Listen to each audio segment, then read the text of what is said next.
तो दोस्तों का फिर से मेरे एक नई वीडियो में। तो आज हम लोग समष्टि अर्थशास्त्र का चैप्टर 2 देखने वाले हैं। ठीक है, चैप्टर 2 आय का चक्रीय प्रवाह। ठीक है, तो चलिए वीडियो को शुरू करते हैं। तो देख लीजिए यहाँ पे ऐसे ही लिखते जाइए आप लोग भी और याद करते जाइए। ठीक है, आय का चक्रीय प्रवाह किसे कहते हैं। ठीक है, तो इसका उत्तर देख लीजिए। आय का चक्रीय प्रवाह से आय से अर्थव्यवस्था में उत्पादन, आय तथा व्यय का निरंतर प्रवाह से होता है। ठीक है, आय का चक्रीय प्रवाह अर्थव्यवस्था में धन के प्रवाह को बताता है। यह दर्शाता है कि परिवार किस तरह से फर्मों से माल और सेवाएं खरीदते हैं, जिसके लिए वे फर्मों के लिए काम करके उनसे अर्जित आय का उपयोग करते हैं। इस चक्रीय प्रवाह का ना तो कोई आरंभ होता है और ना ही कोई अंत। यही कारण है कि इसे चक्रीय प्रवाह कहा जाता है। ठीक है, आगे देख लीजिए। यहाँ पे देखिए उत्पादन। देखिए जो कोई व्यक्ति है वो उत्पादन करेगा तो उसको आय मिलेगा। आय मिलेगा तब वो व्यय करेगा, फिर व्यय कर लिया तो पैसा खत्म हो गया तो फिर से उत्पादन करेगा। ठीक है, फिर उत्पादन करेगा तो फिर आय उसको मिलेगा, फिर आय मिला तो फिर व्यय करेगा, फिर व्यय करेगा तो फिर उसका पैसा खत्म हुआ तो फिर उत्पादन करेगा।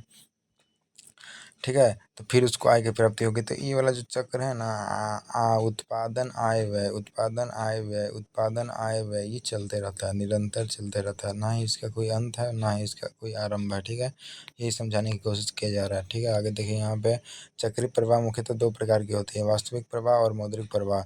मौद्रिक यानी कि मुद्रा से करते हैं और वास्तविक यानी कि वस्तुओं और सेवा से जो करते हैं। ठीक है, तो चलिए इसको देखते हैं हम। वास्तविक प्रवाह, इसके अंतर्गत परिवार तथा घरेलू फार्म के बीच वस्तुओं एवं सेवा का प्रवाह होता है। ठीक है, परिवार से फार्मों को साधन सेवाएं जैसे भूमि श्रम पूंजी आदि एवं फार्मों से परिवार को वस्तुओं या सेवाओं का जो प्रवाह होता है उसे ही वास्तविक प्रवाह कहते हैं। इसके अंतर्गत वस्तुओं और सेवाओं का आपसी विनिमय होता है। ठीक है, देखिए वास्तविक प्रवाह का ये वाला बनेगा ग्राफ आपका। ठीक है, परिवार जो है वो फार्म को अपना साधन सेवाएं देगा। ठीक है, और फार्म जो है वो परिवार को बदले में वस्तुएं और सेवाएं देगा। ठीक है, ये जो परिवार है ना वो श्रम देगा, अपना भूमि देगा, पूंजी देगा, उद्यम देगा। ठीक है, काम करेगा। सिंपली समझिए ना, परिवार जो है ना वो फार्म में काम करेगा और कंपनी उसको काम किया ना जो व्यक्ति, उसके बदले में वो वस्तु और सेवा दे देगा। ठीक है, इसमें मुद्रा का कोई हस्तक्षेप नहीं होता है, वो सामान देता है डायरेक्ट। ठीक है, और देख लीजिए मौद्रिक प्रवाह ठीक विपरीत होता है इसका। ठीक है, इसके अंतर्गत परिवार तथा घरेलू फर्म के बीच मुद्रा का प्रवाह होता है। ठीक है, उसमें वस्तु और सेवाओं से होता था और इसमें मुद्रा से होगा। ठीक है, फर्म से परिवार का साधन सेवाओं के बदले मौद्रिक भुगतान और परिवार से फर्मों को सेवाओं के बदले मौद्रिक भुगतान के रूप में जो चक्र चलता है उसे ही मौद्रिक प्रवाह कहा जाता है। ठीक है, परिवार तथा घरेलू फार्मों के बीच वस्तुओं तथा सेवाओं के बदले मुद्रा का ही प्रवाह ही मौद्रिक प्रवाह कहलाता है। ठीक है, यहाँ पे वस्तु सेवा नहीं, मौद्रिक प्रवाह चलता है। ठीक है, मौद्रिक प्रवाह, मुद्रा का प्रवाह ही मौद्रिक प्रवाह कहलाता है। ठीक है, तो देख लीजिए इसका कैसे होगा। देख लीजिए जो परिवार है ना वो अपना वस्तुओं और सेवा पर उपभोग व्यय जो है वो फार्म को देगा। ठीक है, तो फिर फार्म इसको परिवार सॉरी गलती हो गया जी। देखिए जो परिवार है ना वो अपना साधन भुगतान, ठीक है, ये फार्म को देगा। लगान मजदूरी ब्याज, ठीक है, अपना देगा इसको फार्म को, तो फार्म उसके बदले में ना इसको दे देगा। यहाँ पे ये नहीं होगा,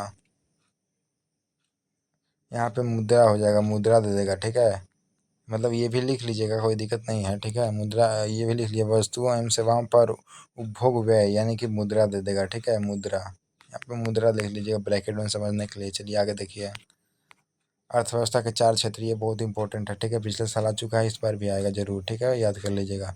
किसी भी अर्थव्यवस्था में मुख्यतः चार प्रकार के क्षेत्र होते हैं। ठीक है, परिवार यानी कि सी, उत्पादन यानी कि आई, उत्पादक क्षेत्र, सरकारी क्षेत्र यानी कि जी, और विदेशी क्षेत्र एक्स और एम। ठीक है, आगे देखिए। आय के चक्रीय प्रवाह का केंद्रीय मॉडल। ठीक है, आय के चक्रीय प्रवाह के तीन प्रमुख क्षेत्रीय मॉडल होते हैं। ठीक है, दो क्षेत्रीय मॉडल, तीन क्षेत्रीय मॉडल और चार क्षेत्रीय मॉडल। ठीक है, तो देख लीजिए इसको डब्बा डब्बा में बंद कर दिया हुआ है। दो क्षेत्रीय मॉडल यानी कि घरेलू क्षेत्र परिवार और उत्पादन क्षेत्र फार्म।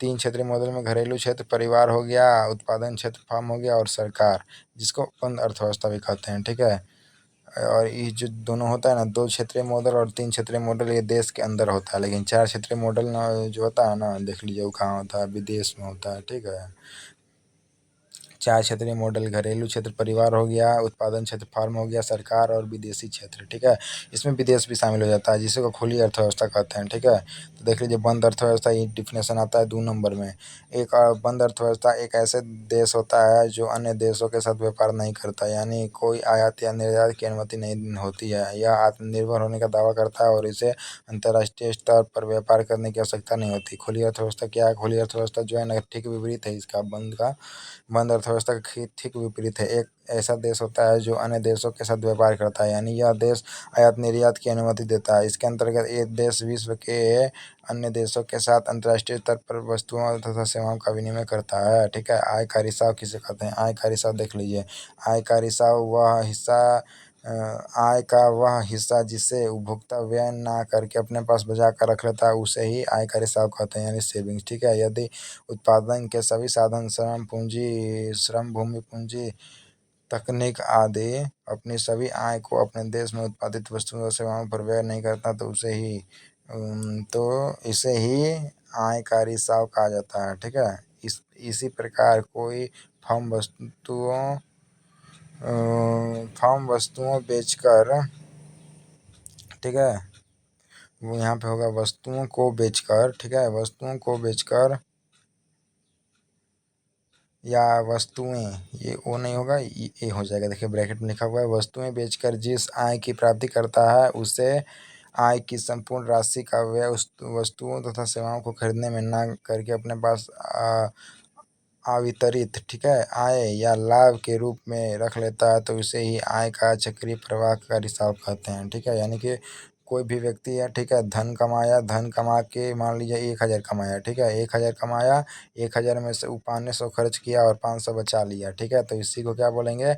चक्रीय प्रवाह का रिसाव कहते हैं। ठीक है, आगे देखिए, आय का अंतःक्षेपण। आय का अंतःक्षेपण किसे कहते हैं? आय का अंतःक्षेपण आय में होने वाली वह वृद्धि से है जो चक्रीय प्रवाह में बाहर से किसी अन्य स्रोत द्वारा प्राप्त होती है, जैसे गैस सब्सिडी, स्कॉलरशिप आदि। ठीक है, स्कॉलरशिप आप लोग को फ्री में मिलता है ना, गैस सब्सिडी आप लोग को सरकार ने देता है, अलग से देता है ना। अंतःक्षेपण और रिसाव के प्रमुख स्रोत निम्नलिखित हैं। द्विक्षेत्रीय मॉडल, रिसाव यानी कि बचत सेविंग, अंतःक्षेपण यानी निवेश इन्वेस्टमेंट। ठीक है, आगे देखिए, तीन क्षेत्रीय मॉडल। ठीक है, रिसाव बराबर बचत सेविंग प्लस कर टैक्स, अंतःक्षेपण बराबर निवेश प्लस सरकारी व्यय। ठीक है, आगे देखिए, चार क्षेत्रीय मॉडल का क्या होता है? रिसाव क्या होता है? सेविंग, टैक्स और आयात। ठीक है, और अंतःक्षेपण में निवेश प्लस सरकारी व्यय प्लस निर्यात। ठीक है, आय के चक्रीय प्रवाह का महत्व, राष्ट्रीय आय के अनुमान में सहायक, अर्थव्यवस्था की कार्य प्रणाली का ज्ञान, संतुलन की समस्याओं का अध्ययन। ठीक है, राजकोषीय नीति निर्माण में सहायक, उत्पादन, आय तथा व्यय की समानता। ठीक है, तो चलिए इस वीडियो में इतना ही, मिलते हैं नेक्स्ट वीडियो में, तब तक के लिए धन्यवाद, जय हिंद।